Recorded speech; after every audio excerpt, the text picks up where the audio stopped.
All right, so let's talk about project scope and the work breakdown structure, or like I call it WBS, and like it's called amongst in the industry WBS. So before your project team can successfully execute work, everybody must understand what the project includes, what it does not include, and how the work will be organized. And that's where the scope becomes important. And we know, I talked about the iron triangle with the scope, the schedule, and the budget. But the scope defines the boundaries of the project, right? Remember, everything you do in a project should not go outside of the scope. It explains what the project is expected to deliver and what work is required to complete those deliverables. Now, the work breakdown structure helps organize the scope into smaller, more manageable pieces of work, okay? But let's understand the scope first. So when it comes to project scope, as a project manager, you need to be getting an answer to a very important question. What are we responsible for delivering? And that clear scope is going to help you and your team understand the project's deliverables, requirements, limits, assumptions, constraints, and acceptance criteria. All in all, the scope gives the project its boundaries, right? There's nothing you should be doing. I say this all the time. There's nothing you should be doing in the project that's outside of the scope, right? So, for example, if we, which we are, if we, as a college, right, is redesigning a project management course, the scope may include updating the syllabus, creating weekly modules, developing assignments, building rubrics, selecting instructional materials, and aligning that course to learning outcomes. But the scope may not include redesigning the entire business program, purchasing new software for every department, or rewriting every related course. That distinction matters, people. So, as a project manager and your team, you must know what is included and what's excluded in the scope, right? An unclear scope creates confusion, causes scope creep, creates confusion. When it's not clearly defined, then your stakeholders start to assume that the project includes more than it actually does. And I've experienced that in my experience is, I have to remind stakeholders what the scope is and stay within the scope. Your team members may do work that's never been approved. I've had that happen on teams, right? Your costs may increase. I'm gonna be honest, first one to tell you, it's not going to may increase, it will increase. Your deadlines will slip, right?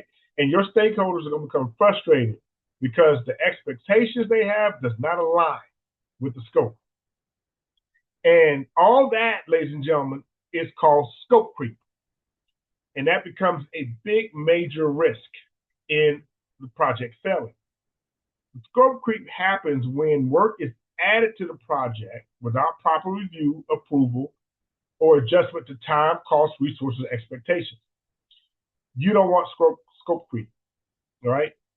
Scope creep is not always caused by bad intentions, but scope creep has bad intentions every single time, okay? Again, it's not caused by bad intentions sometimes, but it has bad intentions every time. It happens because sometimes stakeholders get too excited, right?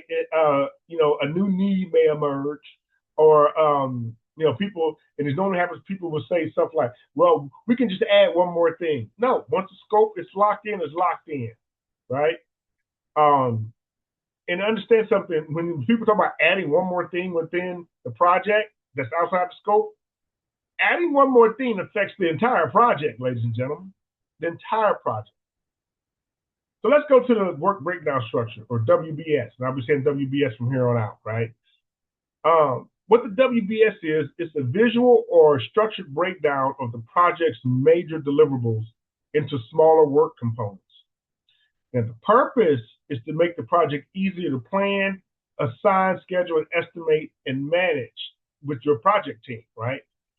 So as a project manager, instead of looking at the project as one large piece of work, the WBS breaks it down into smaller sections.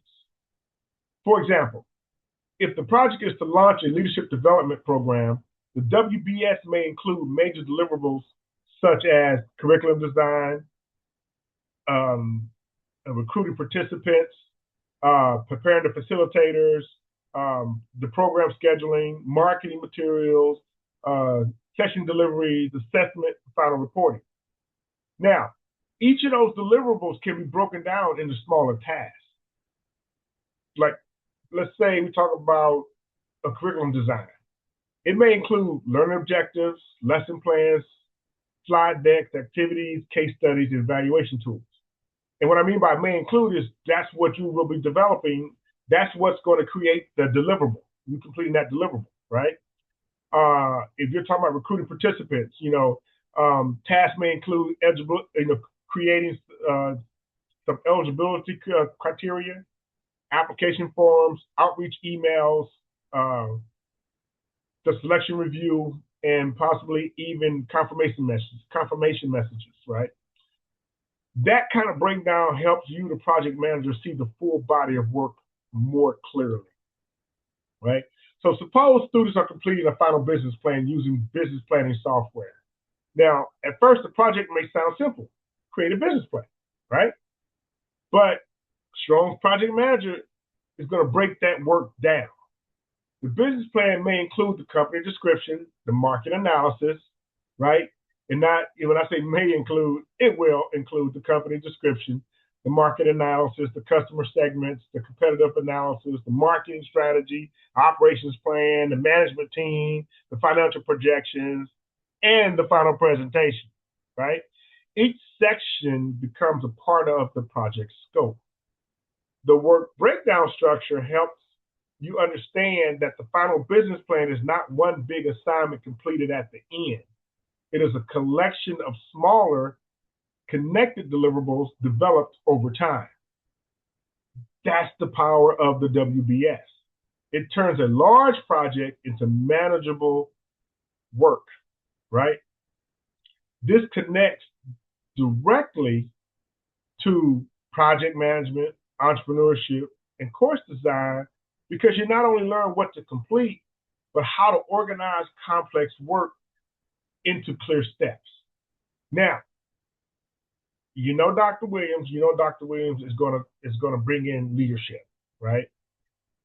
And when we're talking about project scope and the WBS, it involves leadership. It requires leadership, right? As the project manager, you must help the stakeholders agree on the priorities, the boundaries, the responsibilities, and the expectations, right? So in my leadership, when we're working with clients, right, and we use our leadership framework, my 3 leadership framework, and I'm talking about purpose, people, process, and performance, the purpose helps explain why the project managers, as always, why does this project matter, right? The people aspect is going to help identify who's responsible for the work and who's impacted by it. We always need to know that. Who's responsible for what, who does what, and how does it impact? The process is going to help us organize the work through using such tools as a WBS, right?